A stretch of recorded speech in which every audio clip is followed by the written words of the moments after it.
Oi, gente, boa noite. Então, dando continuidade à nossa aula de sociologia hoje, a gente começou na aula passada falando sobre Estado, né? Então, hoje a gente vai continuar as definições de alguns autores importantes sobre Estado e vamos finalizar falando sobre algo que o Vitor falou na nossa aula de filosofia, que é sobre democracia, quando estávamos falando sobre eleições, a propósito, né? Eu repeti, tá, esse primeiro slide, igualzinho da aula passada, só para a gente retomar o conceito, né, de Estado. Então, quando a gente fala Estado, com E maiúsculo, lembrando, tá? Então, ele é definido como uma forma racional pela qual as sociedades se organizam nas esferas econômicas, jurídicas e políticas. Quando fala racional aqui, gente, tem a ver com legislação, tá? Racionalidade, ciência, é governo eleito, não é governo designado por Deus, tá bem? Então, isso é bem, bem importante. Então, lembrando das principais características do Estado, né? Que são três, né? Que tem que ter um território, né? Que tem que ter uma população e um governo. Tranquilo, né? São conceitos. A gente vive, né, num Estado, o Estado brasileiro, né? Que tem um território, que tem uma população, é diferente de povo, tá? População é todo mundo, de zero até falecer. Né? Quando a gente fala, então é toda a população. Já a população economicamente ativa, você não conta todo mundo, você conta quem tem idade para trabalhar, né? População desempregada, também você conta quem está em idade de trabalhar, entende? E governo, né? Tudo bem, conceito tranquilo, né? Hoje a gente vai tratar de dois filósofos, ops, que vão falar sobre concepção de Estado e que a gente já estudou, inclusive. Né? Que o primeiro é o Karl Marx, né? Lembrando que o Karl Marx é aquele sociólogo que ele fala que ele divide a sociedade em dois. Lembra? Os trabalhadores ou proletários e os burgueses. São os proprietários e não os proprietários dos meios de produção. Vocês lembram do Marx, sinceramente, de verdade?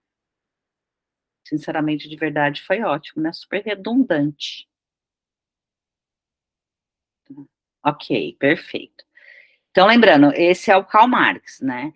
Então, ele vai dizer, ó, essa frase dele é provocativa, né? Que ele escreveu o Manifesto do Partido Comunista, e ele fala, né? O governo do Estado moderno é apenas um comitê para gerir os negócios comuns de toda a burguesia.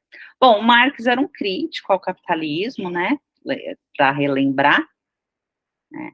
Então, para ele, né, o Estado, né, o que ele pensa sobre o Estado? Né, que foi o Estado que cria a propriedade privada, na verdade, cria e protege, né, e que esse Estado, ele vai, nessa luta de classes que a gente vive, segundo Marx, na sociedade capitalista, né, que tem os trabalhadores e os proprietários dos meios de produção, o Estado, ele vai atender os proprietários dos meios de produção, né? Ele fala, o Estado, ele não está aqui para, de fato, fazer com que a vida de todas as pessoas fiquem melhor, mas o Estado está para atender aos interesses daquilo que ele chamou, da classe que ele chamou de burguesia, né? E eu particularmente também gosto muito compartilho muito dessa ideia do Karl Marx, enfim, podemos concordar, podemos não concordar, né? Então, todo mundo está lá no seu direito, obviamente, né? Mas era assim que ele pensava. E ele defendia, né, o fim da propriedade privada e o fim do capitalismo. Ele acreditava, né, e que é um pouco, ele escreve pouco sobre isso, assim, mas ele acreditava que a gente sairia do capitalismo pro socialismo, por fim, pro comunismo, né. Estamos ainda no capitalismo, né, a grande maioria, quase que a totalidade dos países, né. Mas para o Marx, o conceito, a concepção de Estado dele é isso: o Estado é o protetor da propriedade, dos proprietários dos meios de produção, dos burgueses. Tranquilo? Alguma pergunta? É fácil, né? Bem tranquilo o conceito de Estado para o Marx. A aula passada a gente viu o conceito de Estado para os contratualistas, vocês lembram, né? Que foi o Locke, o Hobbes, o Locke e o Rousseau. E agora a gente está vendo um pouco mais atualizado, né? Para atualizado assim, sociólogos, filósofos mais contemporâneos. Tudo bem? Tranquilo? Posso seguir? Só isso, super fácil. Fala, Nicole.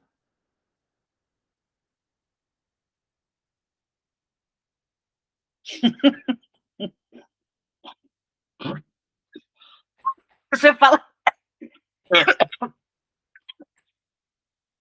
Pera, engasguei. Não, tudo bem, é que você falou. Pera aí agora.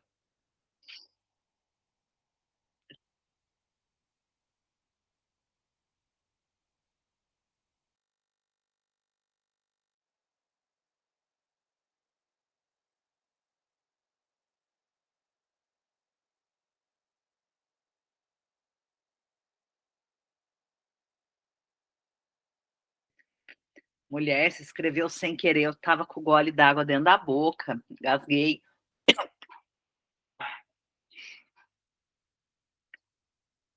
Ok? Tá. Não tem problema, Nicole, acontece. Aí agora tô soluçando, gente. Não, tá tudo bem, Nicole, acontece.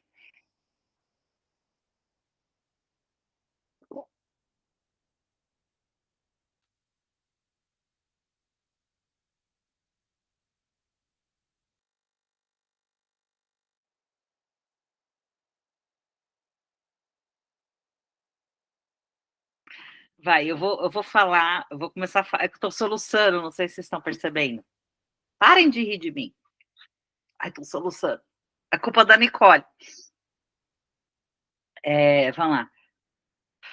Então, tranquila a concepção de Estado pro... Como é que eu dou aula soluçando, gente? Tranquila a concepção de Estado pro Karl Marx? Alguma dúvida?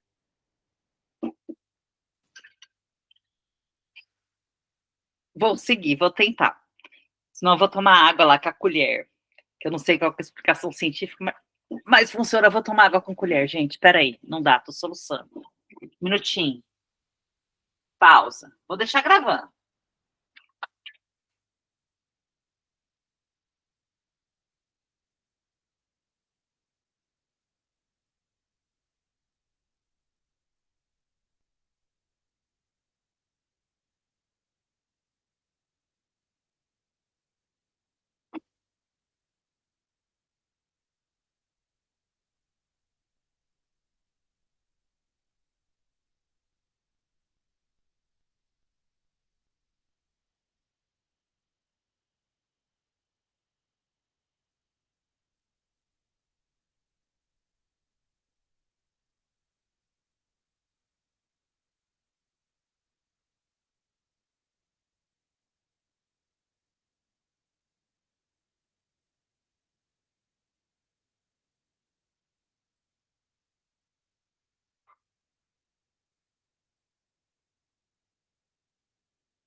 Vamos ver se funcionou.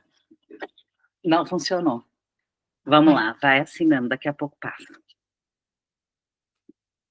Então vamos continuar. Segundo o sociólogo, filósofo com concepção de Estado, é que é sociólogo, filósofo, enfim, Max Weber. Lembra do Max Weber, que a gente estudou, que ele falava da ação social? Eu bebi com a colher, inclusive. Vai passar, daqui a pouco. Sabe quando você põe a colher no copo e. Já vai passar. Lembra do Weber, pessoal, quando a gente estudou lá como ele explicava o funcionamento? Que bizarro, vai ficar gravada essa aula. Que vergonha. Vai ficar gravada. Quando o Weber estudou o funcionamento social, e ele explicava que era bem diferente do Durkheim, né? Que ele falava do fato social, a sociedade como um todo, hegemônico, coeso. Nossa, que vergonha. Hegemônico, coeso. E o Weber estudava a partir da ação social, que para essa ação social funcionar, ela deveria ter sentido e reciprocidade. Vocês lembram disso? Oi, Angelita, boa noite. Vocês lembram, gente? Pessoal, lembra ou não? Tá. Não lembra, Maria?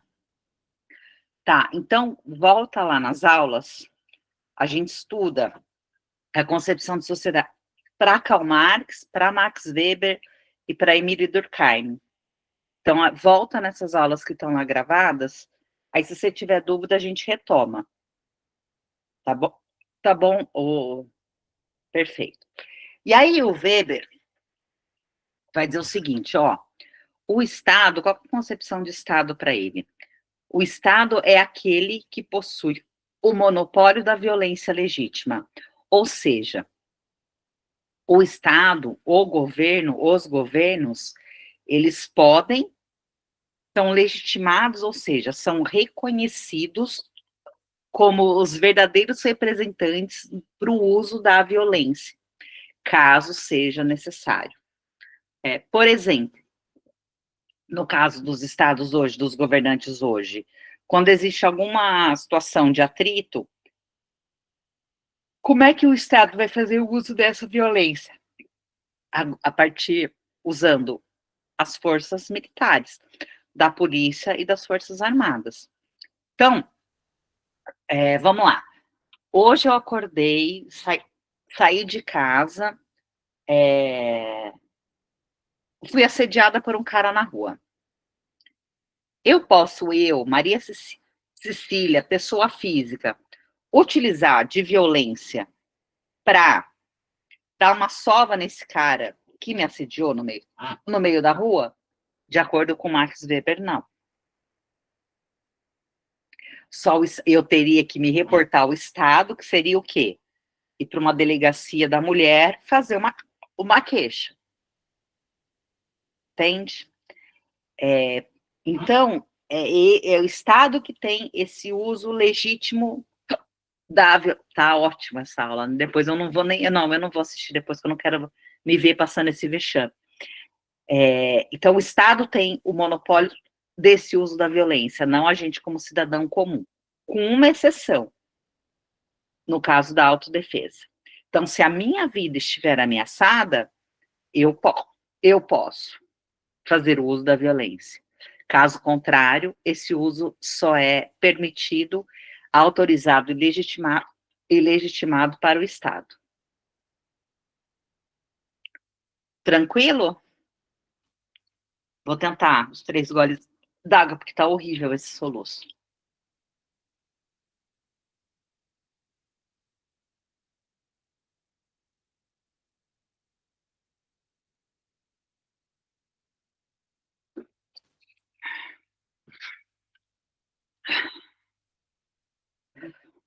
Tudo bem, gente? Tranquilo? E como que hoje, na grande maioria dos casos, a gente está organizado como Estado? A partir de um modelo chamado democracia. Que né, quando surge a democracia? Século XVIII. A sociologia e filosofia estão... Nós estamos no século XVI, XVII em filosofia, sociologia 18, 19. Né? Então, a democracia, que é demos, povo, crácia, governo, que é o governo do povo, o governo de tudo, de todos, né? Ela surge como uma alternativa depois nas monarquias absolutistas, né? Daquele rei monarca absoluto que tinha todos os poderes e que era incontestável porque ele era um designado divino, né? E na democracia, que aí, Vitor, vem daquilo que a gente estava conversando antes de começar as aulas, né? Antes de começar a aula hoje às 7, né? Que na democracia a gente poderia ter uma democracia direta, que é como aconteceu, por exemplo, lá em Atenas, né? Lá na Grécia Antiga, que a gente já viu a polis ateniense, onde todos os cidadãos, mas todos ela aquilo, né? Os homens nascidos de pai e mãe atenienses, maiores de 18 anos, que todos os homens que pertenciam a esse grupo participavam das decisões da polis, né? No nosso caso hoje, pensar numa democracia direta, imagina o Brasil, como é que a gente teria uma democracia direta? O país não funcionaria. Todos participassem de todas as decisões, é impraticável. Então, a gente tem uma democracia que é representativa, né, no Brasil e em grande parte do mundo. Então, a gente elege representantes que vão atuar levando em consideração o interesse do bem comum. Isso teoricamente, né? Obviamente que a nossa democracia e todas as democracias são muito falhas, a gente pode ficar aqui levantar N exemplos, mas particularmente eu não conheço nenhum outro modelo que seja melhor do que esse, né? Apesar de todas as falhas, né, que a nossa democracia ela apresenta, né? Mas enfim, dessa maneira, como a gente hoje, o Estado, a grande maioria dos estados, eles se organizam através de democracias representativas, né? E outra coisa importante, eu não sei se vocês já viram história, mas isso é bem importante também, dos três poderes, da divisão em três poderes, né? O poder executivo, vou pegar do Estado Nacional, né? Executivo, presidente ou presidenta e vice, legislativo, no caso, a Câmara dos Deputados do Senado Federal, e o Judiciário, o Superior Tribunal Federal, o Supremo Tribunal Federal e o Superior Tribunal de Justiça, né? O Executivo executa as leis, ou seja, aplica as leis, o Legislativo, ele elabora as leis, e o Judiciário julga as leis. A gente vai ver em filosofia, quem criou essa teoria da tripartição do poder é o Montesquieu, Barão de Montesquieu. A gente A gente vai. viu isso na aula de história. Então, pronto. Ah, tá bom, Nicole. Boa noite, meu anjo. Depois pega as aulas, vou passar uma questão para a gente responder. Tá? Vai lá. Beijo, beijo, boa noite. Vocês já viram história, Montesquieu? Sim. Perfeito, ótimo. Então você já sabe o que é executivo. E eu tô falando aqui, explicando, e vocês não me contam, hein? É Tranquilo, sempre Vitor. bom ouvir de novo, né? Não, tá bom, imagina, ótimo. É que significa que eu não preciso ficar aprofundando, né? Então, maravilha. Faço tranquilo, né, gente? Alguma dúvida, alguma pergunta?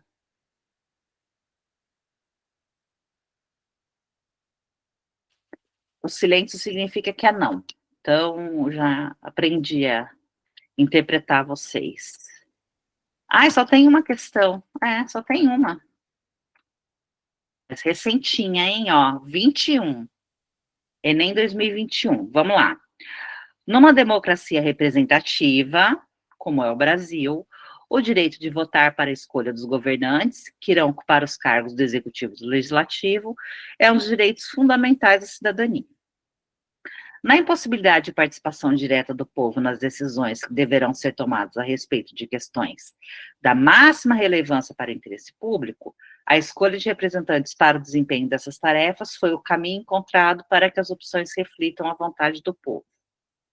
Tá dando uma síntese aqui do que é a democracia representativa. É isso. Imagina, juntar todo mundo para decidir. Não dá, é impossível. Levando em consideração a nossa população. Então, na perspectiva apontada no texto, a consolidação da democracia no Brasil baseia-se na representação popular por meio das. Letra A, fóruns sociais, letra B, partidos políticos, letra C, conselhos federais, letra D, entidades de classe, letra E, organizações não governamentais. Essa tá mamão com açúcar, hein? Esse é B. É, é B também. Letra B. Muito fácil, né?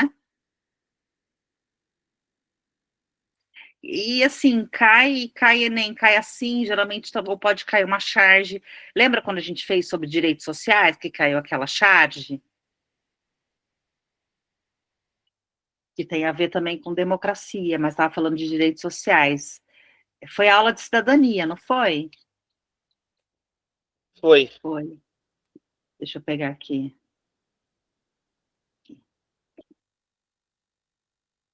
Só para, porque tem a ver também com isso que a gente está estudando hoje, só para a gente relembrar.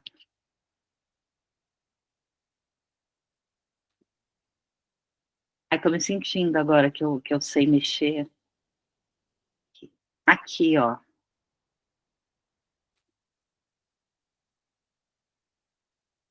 Deixa eu, peraí, parar aqui. E apresentar isso aqui. Essa questão aqui, só para a gente relembrar, tá?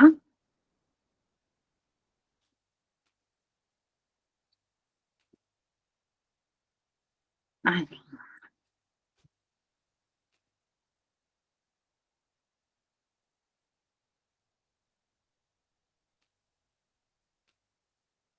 O que eu fiz de errado? Ah,